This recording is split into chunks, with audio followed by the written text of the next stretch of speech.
आहों और सिसकियों में तदफीन हो गई। गवर्नर सिंध ने अनीस कायम खानी को क्या इशारा किया? गवर्नर सिंध को पीछे किसने आने दिया? सईद गनी का झगड़ा किससे हुआ? तहलका अंगेज खबरें। शेर अफजल मरवत के बेटे कहां पर मौजूद हैं? महरंग बलोच का क्या मामला हुआ? आओ मैं आपको दिखाता हूं पैसा ही पैसा, पैसा ही पैसा कमाने का तरीका। क्या बात है, क्या चीज है पैसा, क्या बात है, क्या चीज है पैसा। आज के प्रोग्राम में मैं आपको तहलका अंगेज खबरें देने वाला हूं। एक ऐसा फुटेज सामने आया कि जिसके बाद चेमागोइयां शुरू हो गई कि आखिर झगड़ा किसका हुआ है। कैसे आज वो कहा जाता है कि एक ही सफ में खड़े हो गए महमूद और अयाज, तो महमूद और अयाज किस तरीके से एक सफ में खड़े हो गए? तमाम लोगों ने अपने बच्चों को कहां भेजने पर कह दिया है। ये वो तमाम बातें हैं जो आज आपको हम सामने रखेंगे। तमाम वो बड़ी खबरें कि जो आपके पास कहीं से नहीं आ रही होंगी वो हम आपके सामने रखने वाले हैं। लेकिन इन सब बातों के लिए हमेशा आपसे दरख्वास्त करता हूं, हमेशा आपसे कहता हूं कि डरिए मत, खौफजदा मत हो। चैनल को सब्सक्राइब जरूर कीजिए, जरूर कीजिए, कोई लापता नहीं करेगा। आइए अपने प्रोग्राम का बाकायदा आगाज करते हैं अपने परवरदिगार के शुक्र से, जिसने हमें तमाम नेमतों से नवाजा है। उसका जितना शुक्र अदा किया जाए उतना ही कम है। इस आज के प्रोग्राम में जो बहुत बड़ी और तहलका अंगेज खबरें मैं आपके सामने रखने वाला हूं, प्रोग्राम को आखिर तक जरूर देखिएगा। सबसे पहली और अहम खबर से आगाज करते हैं। आज कराची में आहों और सिसकियों के साथ तदफीन कर दी गई उन मजलूमों की कि जिन्हें बलूचिस्तान के अंदर निशाना बनाया गया, उन्हें एक एक चुन चुन कर मारा गया और उनका कसूर सिर्फ ये था कि वो कराची से कोयटा जा रहे थे। आज ये तदफीन साबरी कवाल के हवाले से हुई। कुछ लोगों ने यह कहा कि अमजद साबरी के साथ इनका ताल्लुक है या उनके ख़ानदान के लोग हैं। तो पहले तो मैं आपको ये बता दूं, साबरी एक सिलसिला है, लेकिन ये जो लोग भी वहाँ शहीद हुए उनका ताल्लुक अमजद साबरी के ख़ानदान से नहीं है। अलबत्ता वो साबरी सिलसिले से ज़रूर है, लेकिन उनका ताल्लुक अमजद साबरी के ख़ानदान से नहीं है। तो एक ये चेमागोइयाँ हो रही थी, इसे रद्द करना बहुत ज़्यादा ज़रूरी है। और जाहिर सी बात है, आज कराची में इस बहुत बड़े सहने के हवाले से तदफीन का सिलसिला था। बाद नमाज जुमा ये तदफीन का रखा गया था और मैं खुद ये समझता हूं कि इस तदफीन में तमाम लोगों को वहाँ जाना ज़रूर था। और इसी तदफीन में आज ये देखा गया कि पाकिस्तान पीपल्स पार्टी और एमक्यूएम के लोग वहाँ पर मौजूद थे। न सिर्फ एमक्यूएम पाकिस्तान पीपल्स पार्टी, बल्कि आपको मैं बताऊँ कि जमात इस्लामी, महाजिर कौमी मूवमेंट, तमाम के तमाम लोग वहाँ पर मौजूद थे। लेकिन जो खबरें मैं आपको देना चाह रहा हूँ वो बहुत ज़्यादा अहम और बहुत ज़्यादा मायने खेज है। एक मार्का चल रहा था आज जब वहाँ पर तदफीन के सिलसिले से पहले, सबसे पहले वहाँ पर जो लोग पहुँचे वो पाकिस्तान पीपल्स पार्टी के कारकुनान और रहनुमा मौजूद थे। वहाँ पर सबसे पहले इस वक्त पाकिस्तान पीपल्स पार्टी का कराची के हवाले से एक बड़ा नाम है, रऊफ नागौरी पहुँचे, सईद गनी पहुँचे, मुर्तज़ा वहाब पहुँचे और वहाँ पर यह सिलसिला उन्होंने पहुँच कर वहाँ पर चीज़ों को देखना शुरू किया। इस वक्त जब वहाँ पर एक फुटेज सामने आया कि जिसमें सईद गनी साहब, आप ये देख रहे होंगे, मैं आपको स्क्रीन पर दिखा रहा हूँ कि सईद गनी साहब गुस्से में कुछ कह रहे हैं। वहां से खबर आई कि क्या जब वहां पर पाकिस्तान पीपल्स पार्टी और एमक्यूएम के लोग मौजूद हैं तो क्या आपस में तो कोई तसादुम की कैफियत नहीं हुई? दर हकीकत वहां हुआ ये कि सईद गनी साहब वहां पर खड़े होकर सफ़े लगवा रहे थे और उनकी कोई भी बात वहां पर सुन नहीं रहा था और सफ़े नहीं बन पा रही थी। नमाज जनाजा को जितना बिल्कुल सही इंतज़ाम होना चाहिए था, वहां पर इंतजाम की सूरत हाल बेहतर नहीं थी। सईद गनी साहब वहां पर बार बार चिल्लाते रहे। तो क्या वो एमक्यूएम के लोगों पर भी चिल्लाए? खबर यहां से शुरू होती है। अब जरा सा यहां रुकिएगा और रुकने के बाद मैं आपको आगे लेके चलता हूं। पहले ये फुटेज देखिए, ये तस्वीर देखिए। इस तस्वीर में आपको मुर्तज़ा वहाब नज़र आ रहे होंगे, यहाँ पर आपको गवर्नर कामरान टेसूरी नज़र आ रहे होंगे, यहाँ पर आपको अनीस कायम खानी साहब नज़र आ रहे होंगे, सईद गनी साहब नज़र आ रहे होंगे, सब यहाँ पर मौजूद हैं। हुआ कुछ यूं कि जब सईद गनी लोग ये सब लोग पहले आ गए तो ये लोग सब पीछे की सफ़ में मौजूद थे। बाद में इन्होंने सफ़ें सही करवाना शुरू की। पाकिस्तान पीपल्स पार्टी के कारकुनान ने इन्हें आगे लेकर आ गए, यानी कि जो पहली सफ़ होती है वहाँ पर आकर खड़े हो गए। कामरान टेसोरी साहब लेट आए, सूट बूट के अंदर नमाज जनाजा के अंदर आए और बाकायदा प्रोटोकॉल के साथ आए। अब आप ये फुटेज देखिए, आपको अंदाज़ा होगा। ये कामरान टेसोरी साहब का काफ़िला आ रहा है और ये अनीस कायम खानी साहब का काफ़िला था। ये अनीस कायम खानी साहब और कामरान टेसोरी साहब आपको साथ नज़र आ रहे होंगे। उसके बाद कामरान टेसोरी साहब अनीस कायम खानी साहब को इशारा करते हैं कि उनके साथ चले। इस इशारे को ज़रा गौर से देखिए। मैं आपको जो चीज़ बताना चाह रहा हूँ ज़रा सा गौर से समझिएगा इन तमाम बातों को।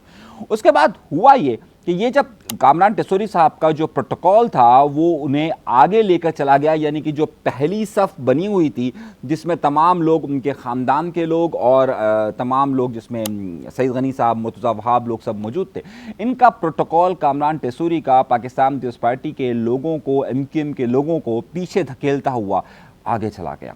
अब जब ये आगे चला गया, आगे जाकर वो बिल्कुल आगे आ गया, जबकि सईद गनी साहब, MQM के रहनुमा, दीगर और जो दीगर दूसरी सतह के जो लोग थे वो और फिर मुर्तज़ा वहाब साहब, सब लोग को वो पीछे धकेल दिया गया।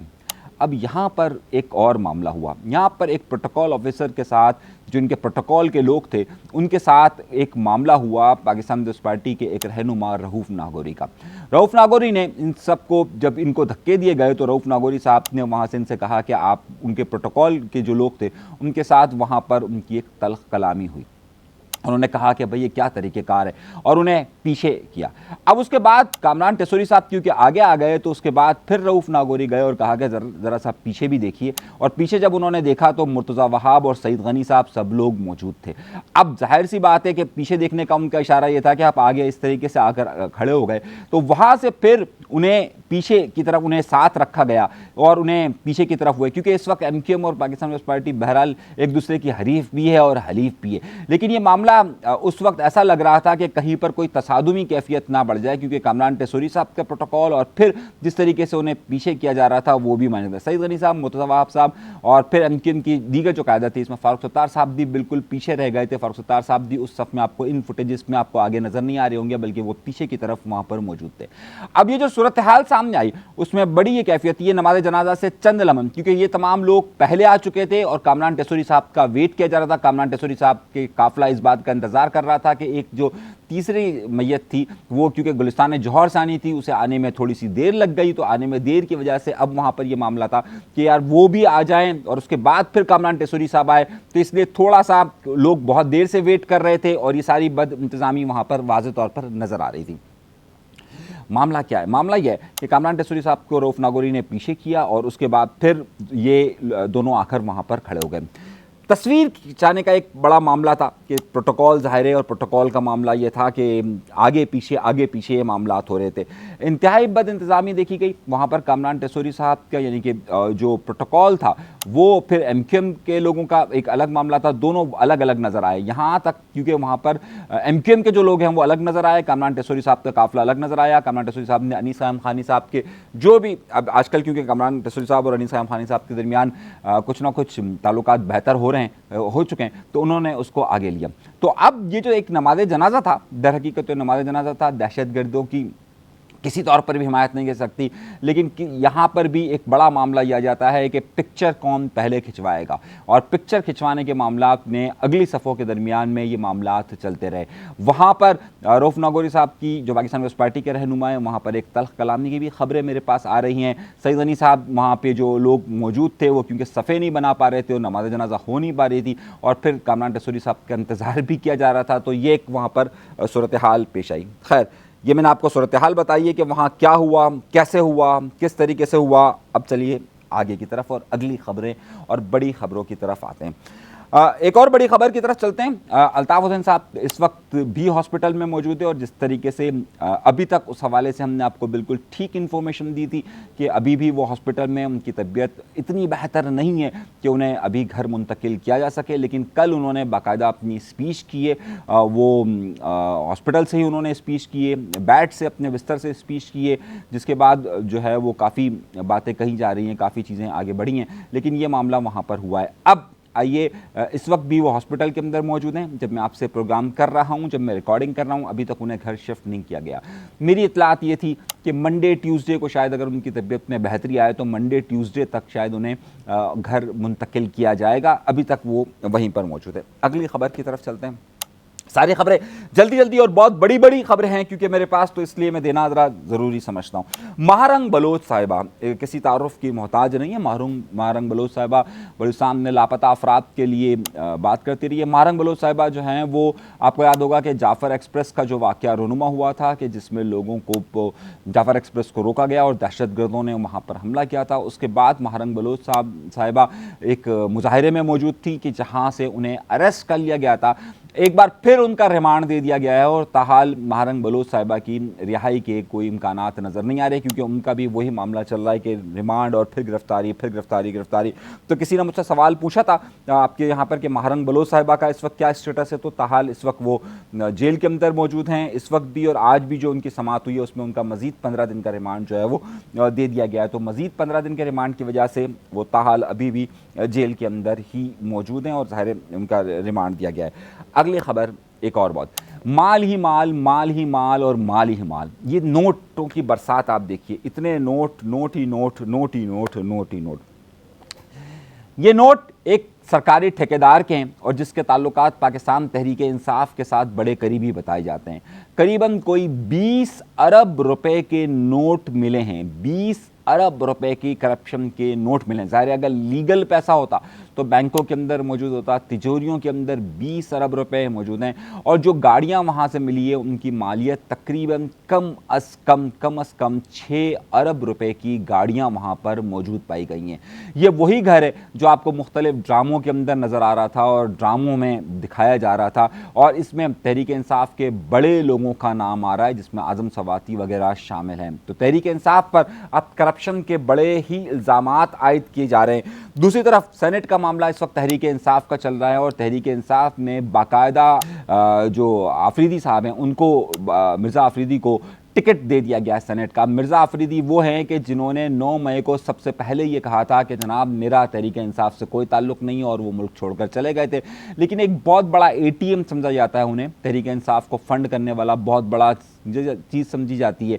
इसलिए मिर्ज़ा आफरीदी को बाकायदा इमरान खान की मंजूरी से, यानी कि इमरान खान ने बाकायदा कहकर उन्हें सेनेट का टिकट दिलाया है और अब उस पर हो रहे हैं एहतजाज। और तहरीक इंसाफ जो कि ये दावा करती रही है कि वो कारकुनों का ख्याल रखेगी, जो मुश्किल वक्तों में जिन्होंने साथ दिया उसका ख्याल रखेगी, लेकिन इस वक्त देखा यह जा रहा है कि जिसके पास नोट है तहरीक इंसाफ उसी को सपोर्ट कर रही है। अब कोई ये मत कहिएगा मुझसे या किसी भी सतह पर यह मत कहिएगा कि यह फैसला इमरान खान का नहीं है, क्योंकि जो सेनेट में जिन लोगों को टिकट देना है वो फैसला बाकायदा खान साहब की मर्जी से हुआ है और खान साहब ने ये तमाम नामों को फाइनलाइज किया है। तो जो भी ये मुजाहिरे हो रहे हैं, कुछ लोगों को मैंने देखा कि आज तहरीक इंसाफ के कई कारकुनान ने एहतजाज किए, अली अमीन गंडापुर के खिलाफ नारे भी लगाए, तो उसमें कोई वजह नहीं है। मैं ये समझता हूँ कि ज़ाहिर फैसला इमरान खान का है, खान साहब ने इन लोगों के सेनेट के टिकट के नाम दिए हैं तो फिर ज़ाहिर है अब बात वहाँ पर की जाए। लेकिन अगर ये कहे कि नहीं ये इनकी मर्ज़ी से हो रहा है तो इनकी इतनी मर्ज़ी चलती नहीं है। जमातों में आमतौर पर जो रहनुमा होते हैं उन्हीं की मर्ज़ी से सेनेट और कौमी असम्बली के टिकट दिए जाते हैं और ये टिकट भी खान साहब की मर्ज़ी से दिया गया है।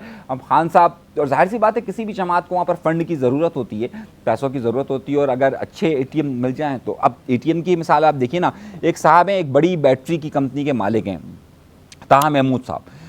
अब आप तला महमूद, आपको पता है तला महमूद पहले JUI जमीयत उलमा इस्लाम में थे, मौलाना फजल रहमान साहब के साथ थे।